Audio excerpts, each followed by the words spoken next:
Asymptotic notation का next example देखेंगे। Find upper bound, lower bound and tight bond range for the following function. Function given है 5⁻² plus n square. हमें find करना है अपर bound, lower bond और tight bound की range. Solution में लिखना consider f of n। Function कितना given है 5⁻² प्लस n स्क्वायर। नेक्स्ट लिखेंगे g ऑफ n की वैल्यू फाइंड करेंगे। g ऑफ n की वैल्यू फाइंड करने के लिए हमें देखना पड़ता है फंक्शन में n की हाईएस्ट डिग्री। फंक्शन में n की जो भी हाईएस्ट डिग्री रहती है वो g ऑफ n में लिखते हैं। यहाँ पे n स्क्वायर है बट हमें n की हाईएस्ट डिग्री चाहिए। n की हाईएस्ट डिग्री क्या है 2n, तो यहाँ लिख देंगे 2n। नेक्स्ट हम लिखेंगे फंक्शन 5⁻² प्लस n स्क्वायर।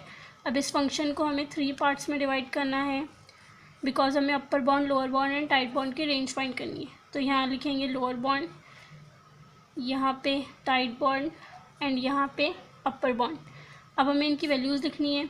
तो इनकी वैल्यूज़ लिखने के लिए हमने आपसे कहा था कि कोई भी क्वेश्चन आ जाए, कैसे भी क्वेश्चन आ जाए, आपको देखना है फंक्शन का फर्स्ट पार्ट। ठीक है, तो फंक्शन का जो फर्स्ट पार्ट है ये है। ठीक है, 5⁻²n, यहाँ लिखना 5⁻²n। यहाँ पे भी आएगा 5⁻²n एंड अपर बॉन्ड में हम हमेशा ऐड करते हैं 1, तो यहाँ पे ऐड करेंगे 1 तो होगा 6⁻²n। फर्स्ट फाइंड करेंगे बिग ओ नोटेशन। तो बिग ओ नोटेशन की कंडीशन लिखेंगे। बिग ओ नोटेशन की कंडीशन होती है f of n is less than equals to c into g of n। Values put करना। f ऑफ n का value है 5⁻² plus n square less than equals to c into g of n का value है 2n। c का value find करेंगे।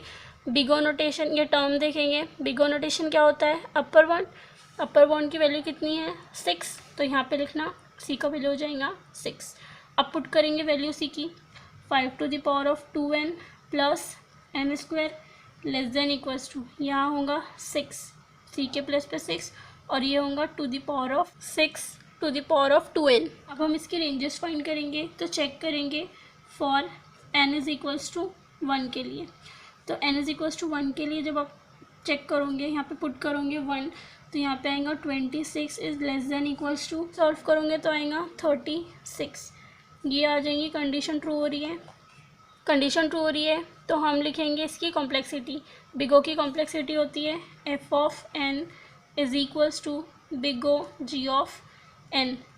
यहाँ पे values put कर देना।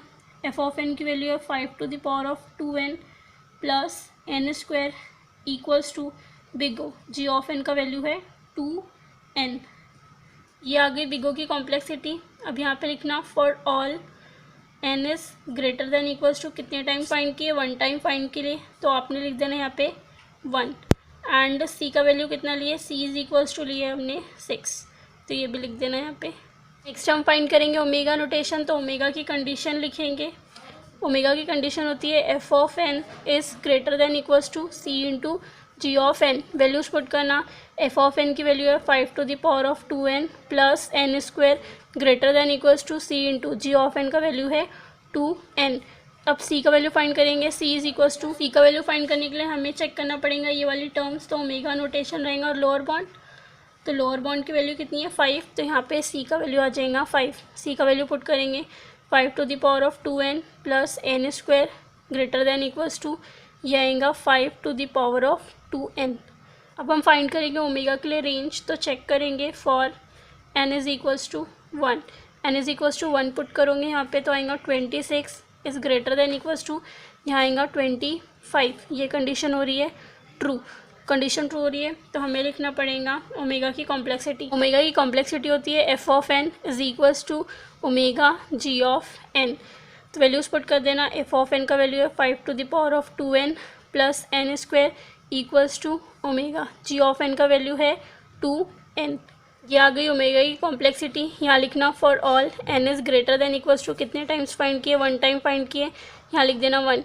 एंड c का वैल्यू लिखना। c is equals to, c का वैल्यू कितना लिए 5, तो यहाँ मेंशन कर देना 5। नेक्स्ट फाइंड करेंगे थीटा नोटेशन। तो थीटा नोटेशन की कंडीशन लिखेंगे c1 g of n less than equals to f of n less than equals to c2 into g of n। Values put करना। c1 g ऑफ n का value है 2n less than equals to f of n का value है 5⁻² plus N square less than equals to C2, G of N का value है 2n। Next हमें लिखना है C1 एंड C2 का वैल्यू। तो C1 एंड C2 का वैल्यू फाइंड करने के लिए हमें देखना पड़ेगा थीटा नोटेशन। तो ये टर्म देखेंगे, थीटा नोटेशन रहेगा टाइट बॉन्ड, थीटा नोटेशन रहेगा टाइट बॉन्ड, मतलब हमें बीच वाला पार्ट सॉल्व करने का है। तो C1 के लिए लेंगे लोअर बॉन्ड की वैल्यू जो है 5 एंड C2 के लिए लेंगे अपर बॉन्ड की वैल्यू जो है 6। वैल्यूज़ पुट कर देना। C1 के प्लेस पे आएगा 5, ये to the power of n होगा less than equals to 5 to the power of 2n plus n square less than equals to ये होगा 6 to the power of 2n। अब हमें फाइंड करना है रेंज। तो फॉर चेक करेंगे for n is equals to 1 के लिए, n इज इक्वल्स टू 1 यहाँ पे पुट करोगे तो आएगा 25 is less than equals to यहाँ 1 पुट करोगे तो आएगा 26 लेस देन इक्वल्स टू यहाँ 1 पुट करेंगे तो आएगा, इसको सॉल्व करने पे आएगा 36। ये कंडीशन हो रही है ट्रू। कंडीशन ट्रू हो रही है तो हम लिखेंगे इसकी कॉम्प्लेक्सिटी। तो थीटा की कॉम्प्लेक्सिटी होती है F of N is equals to theta G of N. Values put कर देना 5 to the power of 2n plus n square equals to theta, G of N का वैल्यू है 2n। ये आ गई थीटा की कॉम्प्लेक्सिटी। यहाँ लिखना for all n is greater than equals to 1 time find किया तो यहाँ लिख देना 1 एंड C1 का वैल्यू कितना लिए, C1 का वैल्यू लिए 5 एंड C2 का वैल्यू हमने लिए 6। बस इतना ही आंसर है।